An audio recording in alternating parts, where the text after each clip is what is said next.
By the end of 2016, there'll be nearly 8 billion mobile phone connections on our planet. 1 in 4 of the world's population will be on a smartphone. But in 2016, attention will start to turn to a new technology: virtual reality.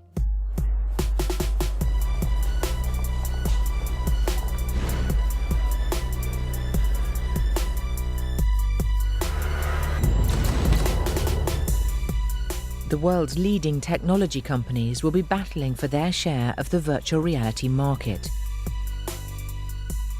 It's projected these products will generate $3.8 billion in revenue over the year. It's your lucky day.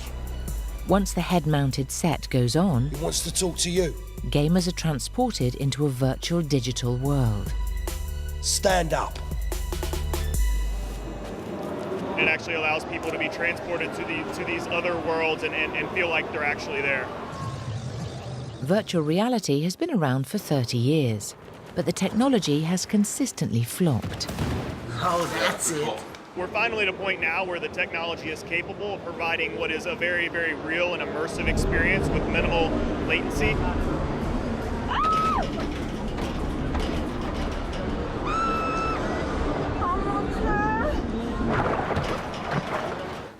Even smartphones, with their high-resolution displays and powerful processors, are being transformed into VR devices.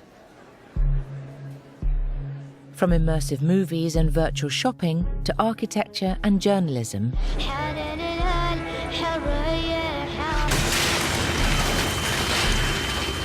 VR is about to cross over from the tech geeks to the mainstream.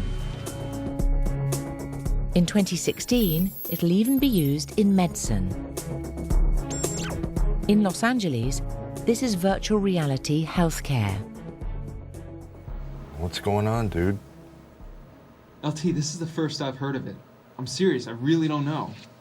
Adopted early by the military, this technology is now helping people with autistic conditions improve social skills by simulating everyday scenarios.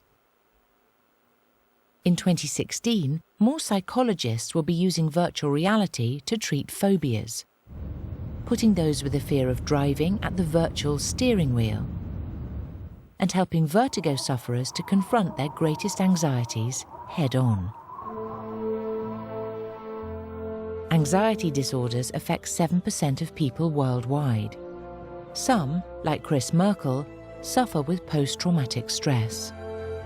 A former US Marine, he spent 2 years in Iraq and a further 3 in Afghanistan.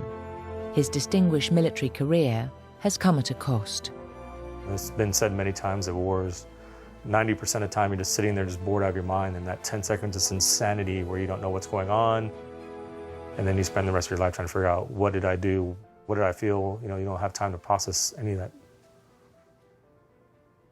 I saw one of our big armored Amtraks got hit by something that split it in half.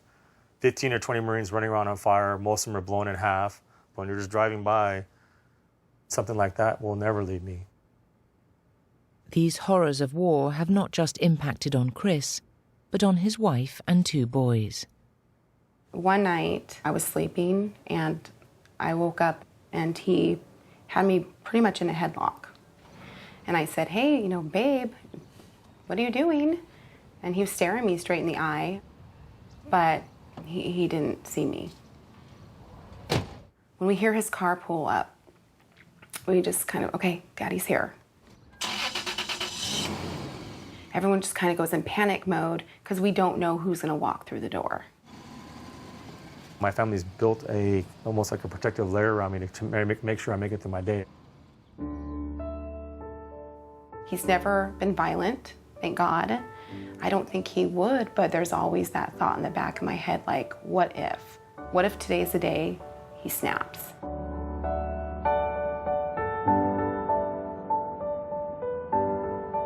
Conventional psychotherapy techniques were having limited success. So Chris started virtual reality exposure therapy at a research lab at the University of Southern California. Why don't we get started and then we can talk some more after we get going. You know how to put that on, right?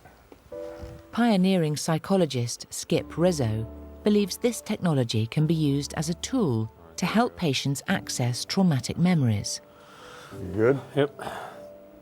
So this is going into Iraq, an initial push into Iraq, going to the city of Nasiriyah. My guys are all pumped up. Here we go. We're helping patients to confront and process difficult emotional memories by putting them back in simulations of what they were traumatized in. That's when I see our guys getting blown out of the vehicle, and I can't get to them because I'm stuck back here in this convoy. So the problem is when people avoid thinking about or processing or going to places that remind them of the trauma, they never get better. Contact on the left side, and so we start engaging. I'm hitting multiple people now. We have people running alongside the building. This virtual war zone has been designed to mimic a specific event during one of Chris's tours of Iraq. It might look like a computer game, but the immersive experience is able to trigger memories that are all too real. I'm not reaching back into my mind and try to go, okay, about 5-6 years ago, this is what happened. I'm saying, okay, this is what I'm feeling right now. Opens up that file in my mind. By helping patients to process and cope with these traumas, the technology can be an effective tool in their treatment. This is going to be a big year, and that's why I find clinical virtual reality so compelling, because it's not just about playing games, it's about doing something to help people, you know, and that's really what excites me in the work that we do here.